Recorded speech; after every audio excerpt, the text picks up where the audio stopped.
Hello, ഇന്നത്തെ പുതിയ വീഡിയോയിലേക്ക് എല്ലാവർക്കും സ്വാഗതം. അപ്പോൾ ഇന്നത്തെ വീഡിയോയിൽ കോഴികളെ കാര്യങ്ങളൊന്നുമല്ല കേട്ടോ. അപ്പോൾ നമ്മൾ ചെയ്യുന്ന കൃഷിയെ കുറിച്ചുള്ള കുറച്ച് കാര്യങ്ങൾ കാണിച്ചു തരാമെന്ന് വെച്ചിട്ടാണ് ഇന്നത്തെ വീഡിയോ ചെയ്യുന്നത്. തീയും പുകയെല്ലാം കൊണ്ട് എന്താ കൃഷി എന്നൊന്നും വിചാരിക്കണ്ട. അതിൻ്റെ ബാക്കി കാര്യങ്ങൾ ഞാൻ ഈ വീഡിയോയിലൂടെ കാണിച്ചു തരാം. ഫുള്ളായിട്ടൊന്നും ഇല്ല, തുടക്കം മാത്രമേ ഉള്ളൂ. ബാക്കിയുള്ളത് പുറകെ ആയിട്ടിട്ട് ഇടുന്നതായിരിക്കുമേ. നട്ട് നടാൻ വേണ്ടിയിട്ട് കണ്ടം വൃത്തിയാക്കുന്ന തിരക്കിലാണേ. നമ്മളിങ്ങോട്ട് പച്ചക്കറി കൃഷി ചെയ്യുന്നതാണ് കേട്ടോ നട്ട് നടുവാന്ന് പറയുന്നത്. നമ്മളിങ്ങോട്ടെല്ലാം ഗ്രോ ബാഗ് കൃഷിയെല്ലാം വളരെ കുറവാണ്. ആരെങ്കിലും കുറച്ച് ആൾക്കാർ അത് 1-2 മുളകിൻ്റെ തൈ അങ്ങനെയെല്ലാം നടുന്നതേ ഇല്ല. പ്രധാനമായിട്ടും ഇങ്ങനെ കണ്ടത്തിലാണ് എല്ലാവരും കൃഷി ചെയ്യൽ. ഇതുപോലെ കാട് പിടിച്ച കണ്ടാണ് കേട്ടോ. അതുകൊണ്ടതിന് അതിൽ ഏകദേശം വൃത്തിയാക്കി അച്ഛനിങ്ങനെ റെഡിയാക്കി എടുത്ത് വെച്ചിട്ടുണ്ട്. ഇതിപ്പം വലിയ കണ്ടാണ്, 3-4 കള്ളിയിലെ വലിയ കണ്ടാണ്. അതിലിപ്പോൾ ഓരോ കണ്ടത്തിൽ ഓരോരോ ആൾക്കാരായിട്ട് നടും. ചിലപ്പോൾ ഒരു കണ്ടത്തിൽ 2 ആൾ വെച്ച്. അങ്ങനെ ഈ പരിസരത്തിലുള്ള വീട്ടുകളിലുള്ള ആൾക്കാരെല്ലാം തന്നെയാണ് ചെയ്യുന്നത്. അവർക്ക് വേണ്ടിയിട്ടില്ല വീട്ടിലേക്കുള്ള അത്യാവശ്യം പച്ചക്കറി കൃഷിയെല്ലാം നടത്താൻ വേണ്ടിയിട്ട്. ഈ കണ്ടത്തിൽ മുമ്പെല്ലാം നെൽകൃഷിയെല്ലാം ചെയ്യലുണ്ടായിനെ. അത് നെൽകൃഷി ചെയ്യാത്തത് കൊണ്ട് തന്നെ കണ്ടം മുഴുവൻ ഇതുപോലെ കാട് കയറിയിട്ടാണ് ഉണ്ടായത്.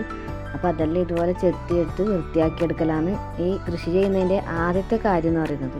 നെൽകൃഷി ചെയ്യലില്ലെങ്കിലും കൂടി കണ്ടത്തിൽ കൃത്യമായിട്ട് ഈ വെള്ളം ചെളിയെല്ലാം ആറിക്കഴിഞ്ഞാൽ പച്ചക്കറി കൃഷി ചെയ്യലുണ്ട്. അച്ഛൻ ഇത് ആദ്യം തന്നെ എല്ലാം പുല്ലെല്ലാം കത്തിക്കുന്ന തിരക്കിലാണ്. ആദ്യമേ പുല്ലെല്ലാം ചെത്തി ഒരു സ്ഥലത്ത് കൂനൊക്കെ ഇടും. എന്നിട്ട് പിന്നെ അത് ഉണങ്ങുമ്പോൾ എടുത്ത് കത്തിക്കും. അങ്ങനെയാണ് കേട്ടോ. കത്തിച്ചിട്ട് ആ വെണ്ണീരവിടെ വീണാലും പ്രത്യേകിച്ച് പ്രശ്നമൊന്നുമില്ല. വെണ്ണീരും വളമായിട്ട് ഉപയോഗിക്കുന്നതായതുകൊണ്ട് കണ്ടത്തും തന്നെയാണ് കത്തിക്കുവാക്കുമെല്ലാം ചെയ്യൽ. അപ്പോൾ അതിൻ്റെ കൂട്ടത്തിൽ തന്നെ ഇങ്ങനെ തടലെല്ലാം എടുത്ത് വെച്ചിട്ടുണ്ട് പച്ചക്കറി നടാൻ വേണ്ടിയിട്ട്. ഇപ്പം ഈ കാണുന്ന പണി ഒരു ദിവസം കൊണ്ട് ചെയ്ത് തീർത്തൊന്നുമല്ല കേട്ടോ. കുറേ ദിവസത്തെ കഷ്ടപ്പാടാണ് ഈ കണ്ടിങ്ങനെ മാറ്റിയെടുത്തത്. കുറച്ച് വലിയ കണ്ടം തന്നെയല്ലേ. അതുപോലെ അതിൻ്റെ വരമ്പെല്ലാം കൊത്തിപ്പിടിച്ച് വെച്ചിട്ടുണ്ട്. അച്ഛൻ ഫുൾ പ്ലാനിങ്ങിൽ തന്നെയല്ല കേട്ടോ. എന്നോട് ഇങ്ങനെ പറയാൻ ആ സൈഡിൽ കൂടെ ഇന്നത് നടണം, ഈ സൈഡിൽ കൂടെ ഇന്നത് നടണം. അതിനെല്ലാം വേണ്ടിയിട്ട് ഇത് തടലിങ്ങനെ റെഡിയാക്കി നിരത്തി വെച്ചിട്ടുണ്ട്. പിന്നെ അപ്പുറത്തെ കണ്ടത്തിൽ ഇനിയും വൃത്തിയാക്കാനുണ്ട് അത്രേ. അവിടെ നിന്ന് ഇപ്പം എല്ലാം കൂനിട്ടിട്ട് കത്തിക്കുന്നത് ഇപ്പോൾ ആ സൈഡിൽ നിന്നാണ്. ഇനിയിപ്പോൾ അതും വൃത്തിയാക്കാനുണ്ട്.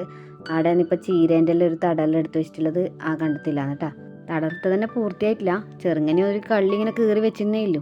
ഏകദേശം ഇന്നത് ഇങ്ങനെ രൂപത്തിൽ വേണമെന്നില്ല. അതിൻ്റെ ഒരു ചെറിയ രൂപം തന്നെ കണ്ട ചെറിയൊരു സ്ക്വയർ രൂപത്തിലാക്കിയിട്ട് അത് ഇനിയും ശരിയാക്കി എടുക്കാനുണ്ട് അത്രേ.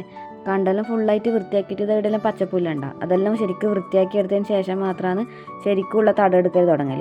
അതിന് ശേഷമാണ് എന്താ പറയേണ്ടത്, തടത്തിലെല്ലാം കുമ്മായി ഇടണം, വളം ഇടൽ, തൈ നടലെല്ലാം അതിന് ശേഷം വരുന്ന കാര്യങ്ങളാണ് കേട്ടോ. അതെല്ലാം ചെയ്യുന്ന സമയത്ത് എന്താ പറയുക, ഞാനവിടെ ഉണ്ടെങ്കിൽ വീഡിയോ എടുത്തിട്ട് കാണിച്ചു തരാം. രാവിലെ തുടങ്ങിയ പണിയാണ്. ഇപ്പം നല്ല വെയിലുദിച്ച് ഇങ്ങനെ ഫോണിൽ പാട്ടെല്ലാം വെച്ച് ആസ്വദിച്ചെടുക്കുന്ന പണിയാണ്. ഇഷ്ടത്തോടെ ചെയ്യുന്ന പണിയായതുകൊണ്ടാണ് കേട്ടോ വെയിലൊന്നും വൈകിട്ടാക്കാണ്ട് ആളിങ്ങനെ പണിയെടുക്കുന്നത്. നട്ട് കഴിഞ്ഞാൽ തന്നെ വെള്ളം കൊണ്ടുവരണമെങ്കിൽ കുറച്ചപ്പുറത്ത് കിണർന്നാണ് കേട്ടോ കൊണ്ടുവന്ന് വയ്ക്കേണ്ടത്. അല്ലാണ്ട് ഈ കണ്ടത്തിൽ കൂവലും കാര്യങ്ങളൊന്നുമില്ല. ഞാൻ മുന്നേ നെൽകൃഷീൻ്റെ ഒരു വീഡിയോ ഇട്ട സമയത്ത് അവിടെ കൂവലെല്ലാം ഉണ്ടായിനി. അത് ഈ കണ്ടല്ല, അത് ബാക്കിലുള്ള ഒരു കണ്ടാണ്. വീടിൻ്റെ ബാക്ക് വശത്ത് ചെയ്യുന്നത്. ഇതെൻ്റെ വീടിൻ്റെ നേരെ മുമ്പിൽ വരുന്ന കണ്ടും കാര്യങ്ങളിലാണ്.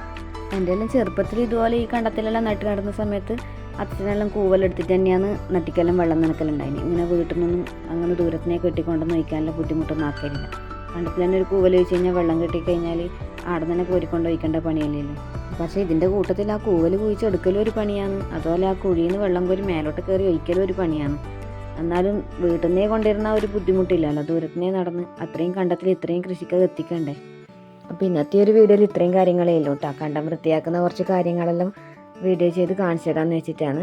അപ്പോൾ ബാക്കിയുള്ള വീഡിയോസെല്ലാം ഇതിൻ്റെ പുറകെ ഞാനിടാം. ബാക്കിയുള്ള കൃഷി ഫുള്ളായിട്ട് എടുക്കാനും ഇടാനും കഴിയുമെന്നൊന്നും അറിയില്ല. സമയം പോലെ എല്ലാം ചെയ്യാം. അപ്പോൾ ഈ വീഡിയോ ഒക്കെ ഇഷ്ടപ്പെടുന്നുണ്ടെങ്കിൽ ചാനലൊന്ന് സബ്സ്ക്രൈബ് ചെയ്ത് സപ്പോർട്ട് ചെയ്യാൻ മറക്കല്ലേ. അതുപോലെ ഇങ്ങനെ കണ്ടത്തിലെല്ലാം നട്ടിടം നടുന്ന ആൾക്കാരാണെങ്കിൽ അതൊന്ന് കമൻറ്റ് ചെയ്യാനും കൂടെ മറക്കല്ലേ.